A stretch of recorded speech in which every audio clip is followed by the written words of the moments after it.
Today I want to talk about Jung Kook giving a final wave after a show and what people are saying about that. I want to get into Jung Kook confirming him possibly not having a solo album and what that means, as well as his military status. And then we have Jin giving an emotional message. So hey Dumplings, it's David Desai, hater or not, make sure you're subscribed with the notification bell on. Grab your dumpling, tea-spilling mug merch, and let's go.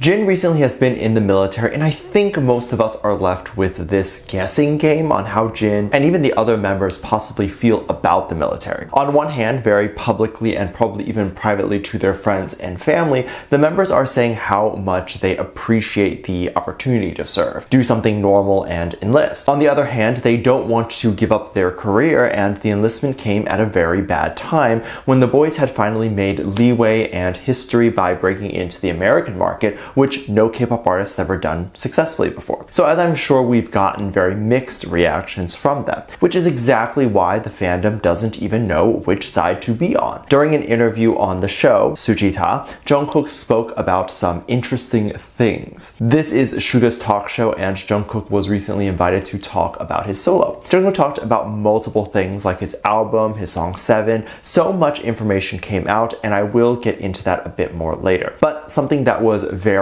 interesting was when Jung Kook and Suga were thinking about the olden days where BTS was performing at concerts and shows, and just how electrifying those shows really were. As we can see the energy that exists even on the internet, I imagine the concerts have so much energy. Of course, some of the previous following years were tough because the members were still active and promoting as a group, but they couldn't do a lot of performances and shows due to COVID. And once a lot of those regulations started to relax a bit, they could only do a few shows before they needed to take a bit of a break as a group. So Suga and Jung Kook kind of alluded to this idea and them missing performances like this together. Suga said something interesting when he noted that on a phone call with Jin, Jin talked about how much he misses performing and said that he just wants to perform so badly. This makes sense as he is an artist and no one holds a gun to any artist's head to tell them that they need to be in this career. This is all their choice, and of course they will love to do it. This was emotional to hear, and then Jung Kook clarified that Jin also talks like this in the members group chat. This is all expected and we're all hoping for the same thing. But I want to direct some attention to what people are saying online that irks me. There's news sites who talk about this and they'll put the quote of what Jin said in the headline. And this is somehow controversial. People claim that highlighting such a headline is drawing anti-fans and haters to BTS. And all I have to say is if Jin saying these words are drawing haters, those haters will jump at anything he says. So why are we focusing on that or telling media sites what they can and cannot report on based on the reaction of other people? This is the type of stuff that I talk about and say that certain parts of the fandom are toxic, because people are not only putting so much weight on what the haters say, the specific people in the fandom expect that media sites, news sites, and other celebrities need to cater to those words around the haters. So in this case, if a talk show host decides to mention this quote that Jin said on their talk show, the host could potentially get canceled because of the actions of the haters, not because of what was actually said. Tell me how that makes any sense. I'm genuinely curious how, instead of trying to take down the haters, the idea is to take down other people who are not hating. Either way, of course, the boys don't deserve hate, but if something not problematic gets interpreted as problematic, that seems to not be an issue with the person who said the not problematic thing. This is an issue that exists even within the fandom to the idol. So sometimes they'll do something that gets interpreted as problematic and it's not, and then there's a bit more risque things that artists get backlash for. For instance, Jung Kook has been getting ongoing backlash over the song 7. He has been attacked for the raunchy lyrics and even picking such a song to do. Well, Jung Kook seems to be very inspired lately by Western music, and Western music tends to focus more on topics like this. So it doesn't seem to really be a bad thing. Not only will it be supported in the US by the US audience due to the lyrics and the topic being relatable to that audience, it can also be aired in Korea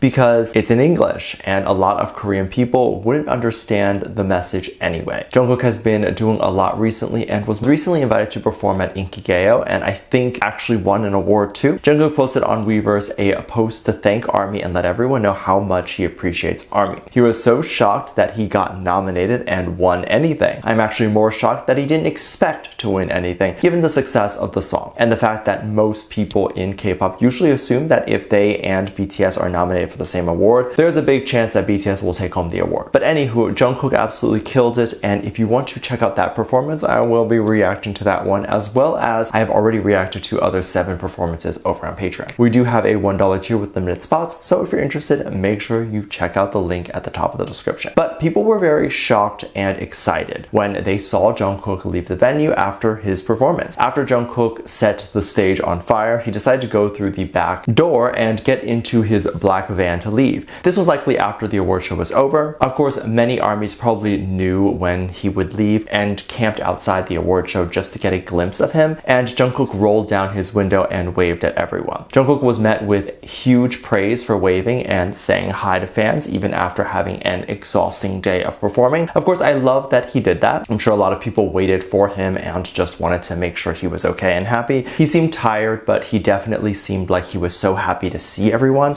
and I'm sure he was both things. He was probably rehearsing for hours before the show, and then of course he's been very busy with his promotion cycle recently. Going back to Suga's show, Suchita, Jung Kook did talk about his journey recently a little bit, and I think ARMYs were all very surprised when he talked about not really wanting to make music right now. A little while ago, Jung Kook talked on a stream to say that he hasn't had much going on lately and compared himself basically just being a rock, just chilling and sitting at home. This caused a lot of backlash to HYBE because fans were assuming that HYBE wasn't allowing Jung Kook to make moves or not giving him the resources to do so. I can understand this frustration as someone who wants to hear Jung Kook's music, and oftentimes labels are the ones that are holding the artists back, so the fandom jumped on that HYBE hate train. However, on Suchicha, Jung Kook mentioned that if Jung Kook was never brought 7, as in the producers didn't show Jung Kook 7 and asked him to be a part of it, Jung Kook would have still remained not doing anything because he was enjoying himself not doing anything. I think it's hard to imagine the boys not doing anything because they have worked so hard and so much since their debut, but every human being deserves some time off. Jung Kook also talked about his solo album a little while ago to say that he actually has nothing prepared and he would be excited for a new album but just has nothing right now. Of course, this was before the release of 7, but even now with 7 out, Jung Kook was on the Elvis Duran show and talked about not having any idea when his solo album will come out. He probably has not done much yet, and there may be this idea that he may not want an album. I think people often chuck the lack of albums or lack of music to the label when sometimes it's the artist that may just prefer something chiller. The boys are literally at the point in their life where they could literally sit back, do nothing, and make millions. They're not obligated to work, so anything they do would basically be a hobby. And why on earth, if you had a choice, choose to be stressed over your hobby? The main thing that an artist receives from touring is money and then performing live. However, performing live is something Jung Kook can literally do with just one single. You can't tour with just a single, but you can do one-off performances like he has been doing. And selling that single plus brand endorsements and plus appearances, he'll actually make just as much money. And then when artists are on tour, very few artists remain in the spotlight while being on tour. There's really much less incentive for artists and labels to make albums and tour nowadays. And that is the most stressful part of being an artist. Touring is not as glamorous as people make it out to be. You're constantly chasing sleep, and the living situation is on a bus or a hotel. As nice as that is, it will never feel like home. Jung Kook has also talked about the military a lot more lately, from missing Jin, from missing performing as a group, and even addressing the BTS reunion during an interview. Jung Kook talked about how important it is for the members to have an individual career outside of the BTS, so when they come back together, the energy will be much stronger and each member can bring something new to the table. People are interpreting this as Jung Kook enlisting soon, or has even filed to enlist now. I don't think so, because I do believe Jung Kook would make an album. I believe he would want to do that and could possibly regret not doing that if he goes back with BTS before doing that. I don't have a reason to believe that other than my feelings on it, but that is why I don't think he will be enlisting too soon. Let me know what you think. Make sure to check out my Patreon for more videos, link down below. Thank you, so just leave a comment right here. Love you, bye.